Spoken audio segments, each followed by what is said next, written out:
me today. She's an artist living in Bremen, Indiana, and so we're going to interview her today. All right, so how are you doing today? I'm great. It's a very Monday of Mondays, but we're going to turn this day around. I'm excited that you're here. Oh, well, thank you for having me. I was thinking on my way over here, we've known each other for like 7 years, I think, 7 years, something like that. Yeah, time flies. So Jessica has made birthday invitations for my daughter. She's done stuff for the PTO when we did teacher appreciation stuff. And I bought some of her artwork that she has. She has a Redbubble shop. And so here's a pillow I brought. And also here's some other artwork that she did.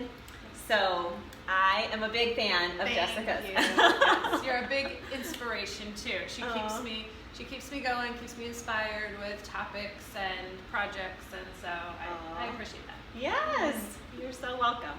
So just kind of wanted to find out a little bit of how you got into art and what inspires you. Sure.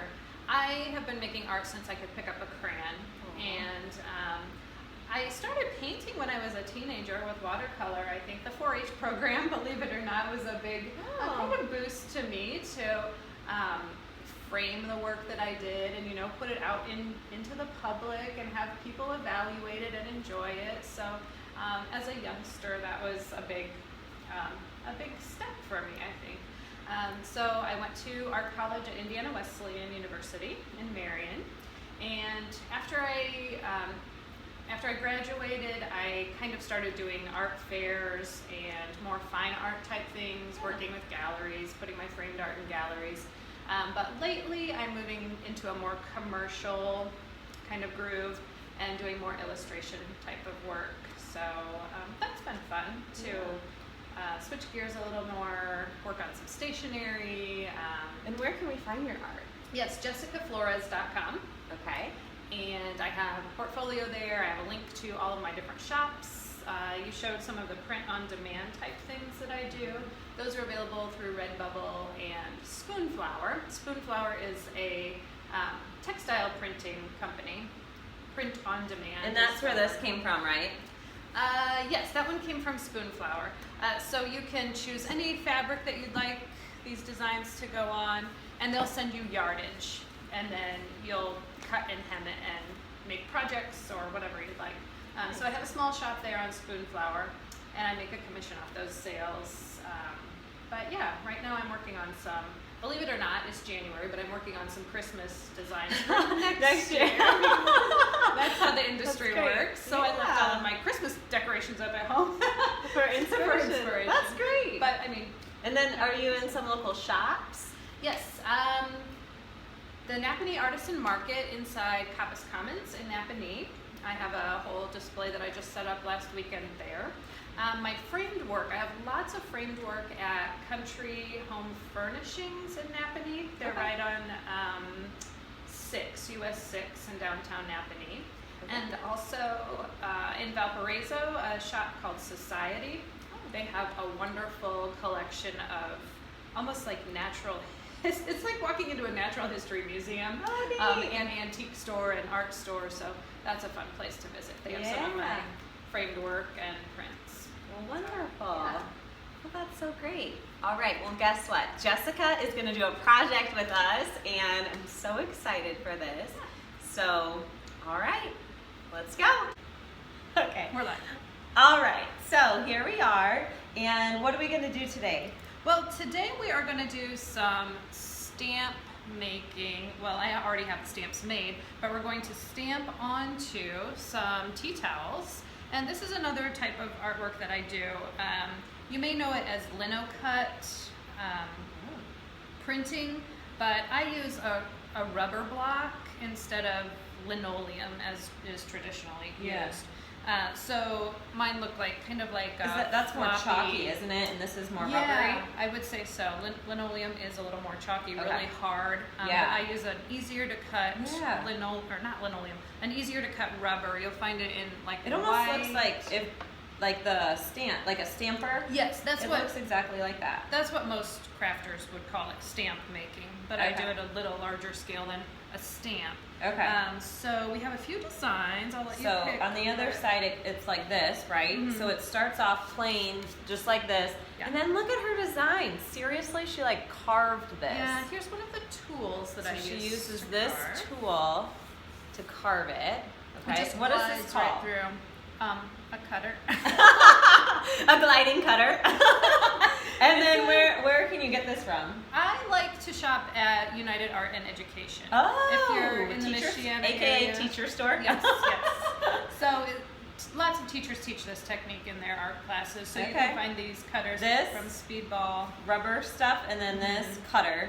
Yeah. Okay, glider cutter. Yeah. Okay. If you're on Amazon, you can look for Speedball Speedy Carve blocks. Is what they're called. This is unreal. They're usually like, pink. can we just really focus in on this? That's a peony. Seriously, she cut this out. Stop it. Oh, it's I was just like, design. I asked her, I was like, can we like do a heart? And she's like, I have something a little more advanced than that. How about a very detailed peony blossom instead? I was like, okay. That's what I had on hand. So look at her. This is amazing. Okay, let's do this one. Okay. And what else did you do? You did another one? This is a little coffee press. Okay. Like a French That's press. Cute. That's fun for kitchen-y type of things. Oh my word. I can't even handle you. Oh. Okay. Amazing. All right. So if you're going to print on fabric like we're going to do, you'll want a fabric ink. This is Speedball's fabric block printing ink. And you can get that from the teacher store? I'm not sure they have fabric ones there. I don't know about Hobby Lobby or Michael's if they would Okay. have it, but I got it on Amazon. Speedball fabric ink. Okay. Speedball fabric. And Okay. when you do this, you want to wash your fabric first. Okay. Because that'll remove any kind of Chemical on top? chemical on top or sealant. Okay. And then what's this? This is a piece of plexiglass. You can use real glass if you'd like, but I just have a piece of plexiglass that I usually use. This is water-based ink that cleans up really nicely. Okay. So I'm just using a black. That's Okay. what I have on hand. We're gonna squeeze a little bit out. That's probably a couple teaspoons. Just make sure. Yep. So this is what she squeezed out. Okay. And then I take my brayer. It's a rolly thing. My rolly thing. We're really, really fancy here. It is called a brayer. So I'm gonna go back and forth to get a nice even layer Let me of see. ink. Here, you on might need to here. move over a little bit. Move these, move myself. There we go. And once you do this a lot, you'll get the hang of how much ink you need on your brayer. For the fabric printing, I feel like you need more ink on your stamp than you do for paper printing. Okay. Because it absorbs. Yeah, it must be. Okay. Okay. So I've got a good even coat on there now. So this is kind of just like the tray, like if this would be like the paint tray. If you're painting, it Mhm. would be, okay, so you're just rolling it out. Okay. Yep. And then I'm gonna apply a nice even coat to Oh, the my word. stamp. You can see the You've got to see pattern this a little design. better now. Oh, I can't even. I'm gonna do a couple Unreal. swipes here. Let's do a sample on this scrap Okay. that I have before I Before we go for it. go for it. Yeah. Okay. I have a piece of cardboard under this to make it nice and flat. Okay. So I'm gonna just use it as a stamp. And this is called a, did I say brayer? Mm-hmm. Baron. A Baron. Think about it for a minute. This is a Baron, and we're just going to use it to apply even pressure Nice. to that stamp. Cool. Oh, that's so neat. And where do you get that? That looks like a cooking tool. I think I got this at UAE too. Okay. Oh, it It says does look like Speedball it on looks it. like a biscuit cutter or It something. does. But it's not open. So Okay. now I have a question. Yeah. Could people, let's say they're like, I don't know if I can do something like Jessica can they just like buy a stamp and then get this kind of stuff? Yeah, I think you can. One thing I saw on Instagram recently was a company called Foamies, and they are having independent artists design their own stamps for their line of stamps. They're a little more obviously foamy than this, but they're created by printmakers. So Oh. I would look for that brand, Foamies. Okay. And the application process would be the same. Okay. You can also use like scrapbooking ink with these stamps too. Oh. For paper craft. That's Okay. fun sometimes. Yeah. You can see So, that yeah. it wasn't quite thick enough.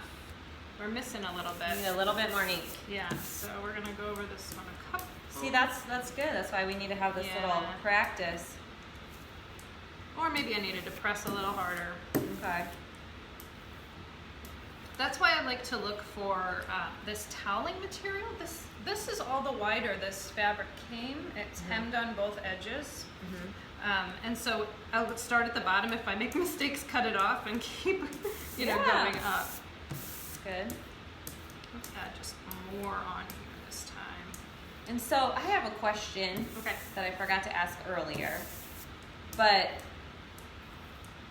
if you wanted to do some type of artwork and then you wanted to frame it, like let's Yeah. say you want to do this, is there something that you need? Because I'm thinking of people who want to have artwork in their house, and maybe it's something like their kids' artwork, maybe it's something like this, Uh-huh. and they want to frame it to keep it for a long time. What do you need to do? If you're working with children's art, just put it behind glass. I think if you're going to put it in you want to look for archival mats. If you're going to put a mat around it, acid-free archival mats. Okay. That'll keep Acid-free. that'll keep the any acid that would be in a mat tends to cause foxing. It's called, little orange spots on the artwork, so you don't want that. No. Archival mats, glass, inexpensive frames are fine, that you can pick up at Target or Hobby Lobby, whatever. Okay, so if it's like a crayon something, like it doesn't Yeah. have to be sprayed, it just could go in art. Okay, Yeah, that can just go behind glass or plexiglass.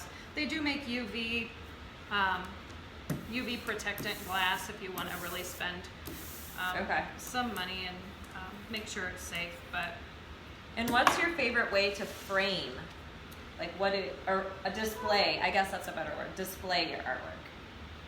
one fun thing that I like to do is use a clipboard, like Oh. little antique or vintage clipboards that Yeah. I'll find in Uh-huh. thrift stores and stuff. Just clip a paper print to that, hang it on the Yeah. wall, and switch it out for the seasons. That's fun, especially if you're Yeah. going to do like kids work, then that way you can, Yeah. that's really fun. I also make some magnetic wooden hangers. Oh, are those in your Etsy shop? You guys should see don't her think I studio. have one It's of like those. amazing.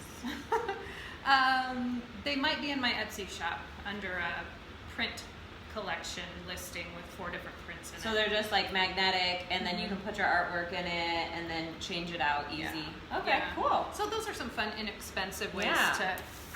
to do that. Awesome. Let's Thank try. you. Try it. You want to try it on here? Yeah. You Okay. pick this spot. Oh gosh. Okay. I guess let's it see. should. I want to make sure it's on the right side. Okay, so let's do. Do I put it on here? Yeah. Let's, Okay. All right, maybe just like go Very good. right there. Yeah. Woo. All right. Okay. We're gonna press down a little bit harder this time. Okay. With the Baron. Yes, Isn't that the what it's called? Baron. The Baron.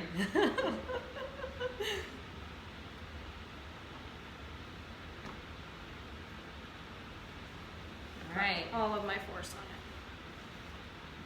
And this might be a little different too than the other fabric. Yeah, I don't know. this might be better actually. It's a little thinner and doesn't porous. have so much of a. So this tube is just to a it. tea towel that I got from Target, and you want to make sure you wash them before you do this. Jessica was telling me. Right. Okay. Moment of truth. All right, let's see. Yeah! That's a good one. Isn't it so satisfying? It is. Look at this. So pretty. So you could do it like all over the towel, or you could just have one, Yeah. whatever you want You to could do. If you had a lot of ink and a lot of time, you could do like upside down and like an offset, all over pattern. And then what do we need to do with this so Oh that? yeah, this needs to set for 24 hours, I believe, before use. For use on cotton, polyester blends, rayon, synthetic. Printed fabrics can be laundered after curing 1 week at room temperature. Oh wow. So I guess, So it'll keep be this for set, a I week? think, after 24 hours. But yeah, don't Okay. launder it until it's been set for A week. a week. Okay. All right. Yeah. Well, that's good to know. Well, that's fun. And so then also I was wondering, you can just take like fabric paint too. I was thinking about this for like a Valentine's Day project for kids, and like you could just take some like fabric ink and probably roll it out like that, and then put like, you could do like, make like a little heart with thumbs. Yeah, You know what I mean? hearts. Wouldn't that be fun? That would. It's like a So- little border across the Oh bottom. yeah, maybe. that would be really cute. Sure. So, yeah, all right. Well, thank you so much for teaching us this project today. And to find out more information about Jessica, where do they go?